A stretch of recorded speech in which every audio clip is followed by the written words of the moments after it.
दोस्तों, जब मुख्य चुनाव आयुक्त और किसी भी सूबे में, किसी भी स्टेट में सत्ता में बैठी पार्टी के मंत्री ही एक दूसरे को बैठक में आमने सामने आकर एक दूसरे पर चिल्लाने लगे, जी हां चिल्लाने, तो सवाल सिर्फ राजनीति का नहीं रहता, लोकतंत्र की भरोसे का सवाल उठ जाता है, विश्वसनीयता का सवाल हो जाता है।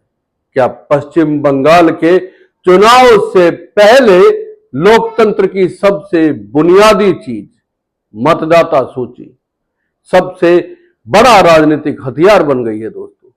क्या 63 लाख से ज्यादा नाम मतदाता सूची से हट जाना सिर्फ एक प्रशासनिक प्रक्रिया है या फिर चुनावी गणित बदलने की कोई बड़ी चाल चली जा रही है? आज की कहानी की शुरुआत होती है कोलकाता से दोस्तों, जहां चुनाव की तैयारियों की एक बैठक अचानक टकराव के अखाड़े में बदल गई। इसलिए मैं कहता हूं इस वीडियो को आखिर तक जरूर देखिएगा दोस्तों, क्योंकि जो सवाल यहां उठ रहे हैं वो सिर्फ बंगाल ही नहीं बल्कि पूरे देश की चुनावी व्यवस्था पर सवाल खड़े कर रहे हैं। और मैं इस वीडियो में आपको बताऊंगा कि कैसे पश्चिम बंगाल में मुख्य चुनाव आयुक्त ज्ञानेश कुमार और एक मंत्री आमने सामने हो गए। तो दोस्तों, सवाल यह है कि किस तरह से ये पूरी घटना हुई और क्या बयान इन लोगों की ओर से आए हैं। सोमवार को कोलकाता के न्यू टाउन के एक होटल में चुनाव आयोग की फुल बेंच यानी कि मुख्य चुनाव आयुक्त ज्ञानेश कुमार, चुनाव आयुक्त सुखबीर सिंह संधू और विवेक जोशी राजनीतिक दलों से मिलने पहुंचे दोस्तों। बैठक का मकसद क्या था, पहले वो समझ लीजिए। बैठक का मकसद था पश्चिम बंगाल विधानसभा चुनाव की तैयारियों पर चर्चा करना, किस तरह से सुचारू रूप से चुनाव को संपन्न किया जा सकता है।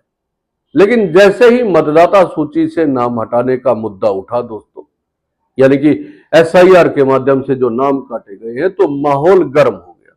तृणमूल कांग्रेस के प्रतिनिधि मंडल और मुख्य चुनाव आयुक्त ज्ञानेश कुमार के बीच तीखी नोकझोंक हो गई। टीएमसी की मंत्री चंद्रिमा भट्टाचार्य ने बैठक के बाद गंभीर आरोप लगाए। उनका कहना था कि मुख्य चुनाव आयुक्त ने उन पर चिल्लाया, उंगली दिखाई और एक महिला मंत्री के साथ अपमानजनक व्यवहार किया। जी हां, यह सीधा आरोप मुख्य चुनाव आयुक्त ज्ञानेश कुमार पर लगे। चंद्रिमा भट्टाचार्य ने यहां तक कहा कि अगर एक महिला मंत्री के साथ ऐसा बर्ताव या व्यवहार हो सकता है तो सोचिए आम महिला मतदाताओं के साथ क्या हो रहा होगा। यानी कि बैठक में जो कुछ हुआ, उन्होंने सीधा महिलाओं के वोट से इसको जोड़ दिया।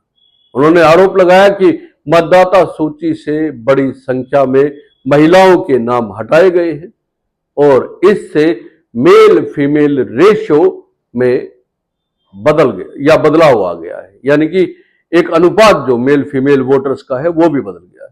लेकिन कहानी का दूसरा पक्ष भी सामने आया दोस्तों। चुनाव आयोग ने या चुनाव आयोग के सूत्रों का दावा है कि पहले चंद्रिमा भट्टाचार्य ने ही आवाज ऊंची की थी। तब मुख्य चुनाव आयुक्त ज्ञानेश कुमार ने सिर्फ इतना कहा था कि आवाज नीचे रखे और अपनी शिकायत लिखित में दे। ये दोनों पक्ष में आपको बता रहा हूं, पहले चंद्रिमा का बताया था और फिर ज्ञानेश कुमार का, यानी कि दोनों पक्ष एक दूसरे पर आरोप लगा रहे हैं दोस्तों। सच क्या है? या ये अब राजनीतिक बहस का हिस्सा बन चुका है। लेकिन दोस्तों, असली विवाद सिर्फ बहस का नहीं है। असली सवाल उस आंकड़े का है जिसने पूरे बंगाल की राजनीति को मानो हिला के रख दिया है। एसआईआर की प्रक्रिया के बाद पश्चिम बंगाल मतदाता सूची से 63,66,000 नाम काट दिए गए हैं या हटा दिए गए हैं, यानी कि करीब 8.3% नाम सूची से बाहर हो गए। कुल मतदाता संख्या 7,66,00,000 से घटकर 7,04,00,000 रह गई है दोस्तों। अब आप ही सोचिए दोस्तों क्या ये सिर्फ तकनीकी प्रक्रिया है या फिर चुनाव से पहले मतदाताओं की तस्वीर बदलने का एक कदम इसे कहेंगे? कमेंट में जरूर बताइए कि आपको क्या लगता है।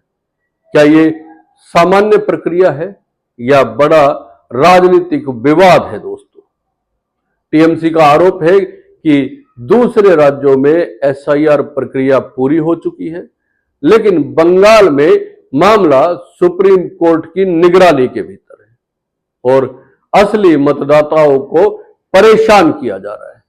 चंद्रिमा भट्टाचार्य ने दावा किया कि जब उन्होंने 60 लाख एजुकेशन मामलों का मुद्दा उठाया तो मुख्य चुनाव आयुक्त ने कह दिया कि मामला सुप्रीम कोर्ट में है, इसलिए इस पे चर्चा नहीं हो सकती।